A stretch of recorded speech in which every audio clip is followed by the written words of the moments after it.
তারেক রহমানের সামনে এক প্রকার তারেক রহমানের মুখের উপর বিএনপির সিনিয়র নেতাদেরকে সামনে বসিয়ে মির্জা ফখরুল পাশে বসা, মজলুম সাংবাদিক, সাহসী সাংবাদিক, সময়ের সেরা সাংবাদিক জনাব মাহমুদুর রহমান এক প্রকার চপেটাঘাত মেরেছেন তারেক রহমানের উপর।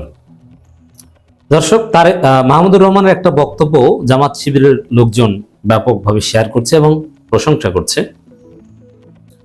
যে তারেক রহমানের সামনে বসে সাহসী উচ্চারণ। কি সাহসী উচ্চারণ? যে আজকে আমি বক্তব্য দেব না, কয়েকজনের নাম বলে যাবো জাস্ট। কি নাম?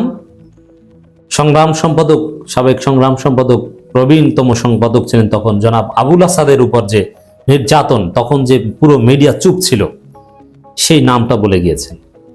আরো কয়েকজনের নাম বলেছেন, বিশেষ করে আবুল আসাদ এবং রুহুল আমিন গাজীর নাম বলার কারণে বিএনপির লোকজন, জামাতের লোকজন খুশি এবং মাহমুদুর রহমানের বক্তব্য শেয়ার করছে। কিন্তু আমি আসলে ঘটনা এটা সিম্পল হিসেবে দেখি। আরো জোরালো এবং কঠিন চপেটাঘাত করেছেন তারেক রহমানের উপরে মাহমুদুর রহমান। সেটা আগে বলি, তারপরে আবুল আসাদ এবং রুহুল আমিন গাজী আরো যে নাম বলেছেন এটার তাৎপর্য নিয়ে আলোচনা করি। মাহমুদুর রহমান আসলে শুধু তারেক রহমানের গালে চপেটাঘাত করেননি, প্রথমত ডেইলি স্টার থেকে শুরু করে দালাল মিডিয়াগুলোর সামনে তাদেরকে পাশে বসিয়ে একদম জায়গা মতো ঔষধ দিয়ে দিয়েছেন, মলম দিয়ে দিয়েছেন। প্রথমে তারেক রহমানকে যে ধলাইতে দিয়েছেন মাহমুদুর রহমান, এটা একটু ব্যাখ্যা করি। মাহমুদুর রহমানকে এটা ওসমান হাদির দায়িত্ব নিয়েছে অনেকটা, আর ওসমান হাদির রোল প্লে করছে। হ্যাঁ, মাহমুদুর রহমানের কিছু প্যারাডাইম শিফট নিয়ে আমি সমালোচনা করেছি, এই সমালোচনা উইথড্র করিনি এখনো। কিন্তু আসলে মাহমুদুর রহমান আপাতমস্তক ভারতের আধিপত্যবাদের বিরুদ্ধে। সেখানে বিএনপি তারেক রহমানের প্রতি একটু সফট কর্নার দেখালেও ভারতের আধিপত্যবাদের বিরোধিতার জায়গা থেকে মাহমুদুর রহমান কোনোদিন দূরে সরে যেতে পারেন না, তাকে বিশ্বাস করা যায়। দর্শক, তারেক রহমানকে মাহমুদুর রহমান সবার সামনে, ক্যামেরার সামনে, জাতির সামনে বুঝিয়ে দিয়েছেন, তারেক রহমান আপনি কিছু জানেন না। অতএব তারেক রহমান বিপ্লবের মাস্টার মাইন্ড, হাসিনা মতন আন্দোলন করেছে, অমুক তমুক না। মাহমুদুর রহমান তারেক রহমানকে স্পষ্ট বলেছেন। মাহমুদুর রহমান বক্তব্যের মধ্যে ব্যক্তিত্ব দেখেছেন। অন্যান্য চাটুঘর সাংবাদিকরা বলে যে মাননীয় চেয়ারম্যান, মাননীয় চেয়ারম্যান, মানে সেই মাননীয় প্রধানমন্ত্রী শেখ হাসিনাকে যেরকম তেল দিত মোজাম্মেল বাবুরা, ওই রকম তেল মারা মাননীয় চেয়ারম্যান, মাননীয় চেয়ারম্যান। যদি তারেক রহমান থামিয়ে দিয়েছেন যে মাননীয় চেয়ারম্যান বলবেন না, ইটস গুড সাইন। কিন্তু মাহমুদুর রহমান ওইসব কিছু বলে না। মাহমুদুর রহমান ফখরুল ইসলাম আলমগীর, ফখরুল ভাই, আলমগীর ভাই, তারেক রহমানকে একটা পরামর্শ দিতে চাই, ছোট ভাইয়ের মতো স্নেহ করে কথা বলছেন, এটা তার গায়রত। মাহমুদুর রহমান বলছেন যে তারেক রহমান আপনাকে একটা পরামর্শ দিতে চাই। শেখ মুজিবের সাথে তুলনা করেছেন। শেখ মুজিব 1971 সালে যুদ্ধের সাথে শেখ মুজিবের সম্পর্ক ছিল না, জানতেন না কিভাবে দেশে যুদ্ধ হয়েছে, কিভাবে কি ঘটেছে, তিনি জানার চেষ্টাও করেননি। দেশে আসার পর তাকে ভারত এবং তার কাছের লোকজন যা বুঝিয়েছে মনে করেছে ওইটি মুক্তিযুদ্ধ। তো এজন্য তিনি বাস্তবতা থেকে দূরে ছিলেন, যার ফলে পতন হয়েছে, টিকতে পারেনি। তো তারেক রহমান এখন ওই দিকে যাচ্ছে। বলছেন যে তারেক রহমান আপনি 17 বছর কি হয়েছে আপনি জানেন না, তা আপনার আশেপাশের লোক আপনাকে যা জানিয়েছে আপনি ওইটাই জানেন, ওইটাই বিশ্বাস করেছেন। ভালো হয়ে যান, সতর্ক হয়ে যান, নইলে বিপদ আছে। এটি মূল কথা মাহমুদুর রহমানের। তাহলে কথাটা কি দাঁড়ালো? যে 17 বছর কি ঘটেছে আপনি জানতেন না।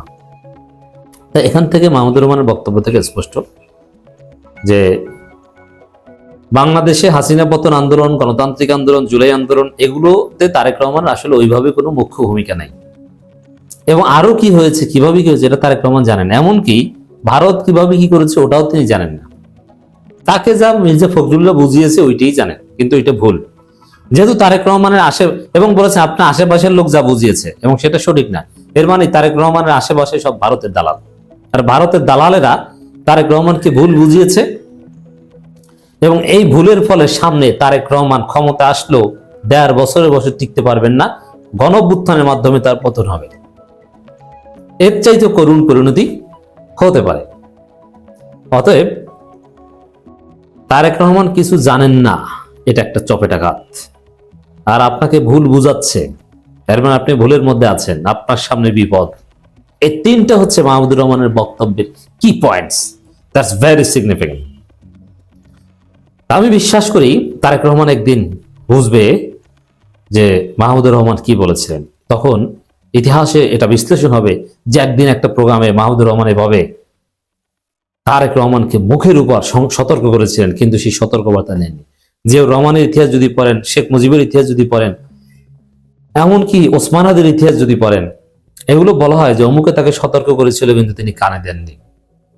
এটাও একদিন পড়বে বিএনপি যে মাহমুদুর রহমান তারেক রহমানকে সতর্ক করেছিল, আপনার আশেপাশে যারা আছে তাদের ব্যাপারে সতর্ক হন, আপনি কিছু জানেন না, আপনাকে ভুল বোঝানো হচ্ছে।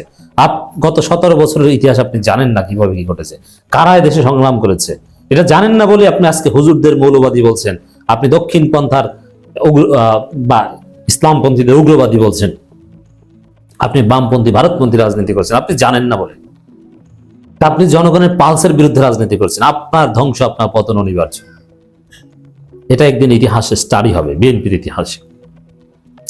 দর্শক, এরপরে মাহমুদুর রহমান আমার দেশে প্রথম আলো, ডেইলি স্টারকে, কালের কণ্ঠ, এই বাল মিডিয়া কিংবা বসুন্ধরা মিডিয়া এদেরকে ধোলাই দিয়েছেন যে আবুল আসাদকে তার অফিস থেকে দাড়ি ধরে টেনে পুলিশিয়ে দেওয়া হয়েছে, তারপরে জেল খেটেছেন, স্ত্রীর মৃত্যুর সময় পাশে থাকতে পারেননি, অসুস্থতার সময় পালিয়ে থাকতে হয়েছে। এই যে ভয়ানক নির্যাতন, এই বিষয়ে বাংলাদেশের মিডিয়াগুলো, দালাল মিডিয়াগুলো কিচ্ছু বলেনি, অথচ তারা বলতে পারত। প্রবীণ সম্পাদক কিচ্ছু বলেননি। এইভাবে এইরকম একটা প্ল্যাটফর্মে দাঁড়িয়ে মাহমুদুর রহমান আবুল আসাদের কথা বলেছেন, রুহুল আমিন গাজীর কথা বলেছেন, শফিক রেহমানের কথা বলেছেন, কনক সরোয়ারের কথা বলেছেন। আজকে কনক সরোয়ার, এদেরকে তো বিএনপি দেখতেই হবে না, অথচ তারেক রহমানের বক্তব্য লাইভ করার কারণে কনক সরোয়ার জীবন তছনছ করে দিয়েছে। অতএব আজকে তারেক রহমান মাহমুদুর রহমানের এই বক্তব্য থেকে যদি শিক্ষা না নেন এবং উপলব্ধি না করেন যে আমি মুসলিমদের জন্য কি করেছি, এবং স্পষ্টভাবে সতর্ক করেছেন, এই বিতর্কিত মিডিয়াগুলো যারা এই ভূমিকা পালন করেছে, যারা সাংবাদিকদের উপর জুলুম দেখেও না দেখার ভান করেছে, মুখে কুলু পেটেছিল, আজকে তাদের কথা বিশ্বাস করেন তারেক রহমান। আর তাদের কথা বিশ্বাস করার কারণেই আপনি কঠিন পরিস্থিতিতে পড়তে পারেন, সামনে আপনার জন্য বিপদ অপেক্ষা করছে। তো শেখ মুজিবের যে পরিণতি হয়েছিল, সেই ওই পরিণতি হতে পারে। মাহমুদুর রহমান এরকম একটা অ্যানালজি দিয়েছে। তার আমার বিশ্লেষণ হচ্ছে, এটা লিখে রাখেন, যদি বাই চান্স, যদিও এটা সুযোগ নেই, সুষ্ঠু নির্বাচন হলে তারেক রহমান ক্ষমতা আসেন, তাহলে 1 থেকে 1.5 বছরের মধ্যে গণঅভ্যুত্থানের মাধ্যমে তারেক রহমানের পতন হবে। আর গণঅভ্যুত্থানের মাধ্যমে কারো পতন হলে তখন তার অবস্থা হয় হাসিনার মতো, নইলে মুজিবের মতো।